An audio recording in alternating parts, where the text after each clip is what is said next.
আমাদের দেশের জন্য হুমকি পিআর পদ্ধতিতে নির্বাচন। কেন? বাংলাদেশে হিন্দুদের ভোট আছে লক্ষ লক্ষ।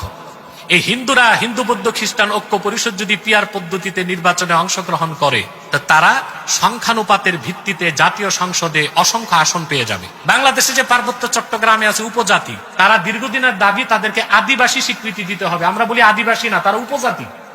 তারাও পিআর পদ্ধতিতে নির্বাচন করে সংসদে অসংখ্য আসন নিয়ে নিবে। তখন হবে কি? ভবিষ্যৎ বাংলাদেশের স্বাধীনতাই হুমকির মুখে পড়ে যাবে। যে সরকার হবে, সরকার যে হবে, সে হবে একটা প্যারালাইজড গভর্নমেন্ট, আর দেশ হবে একটা প্যারালাইজড স্টেট। পশ্চিমারা এটাই চায় যে আমাদের দেশটাও দুর্বল থাক, সরকার যে হবে সেও দুর্বল থাক। তখন যা খুশি তা চাপায় দেওয়া যাবে।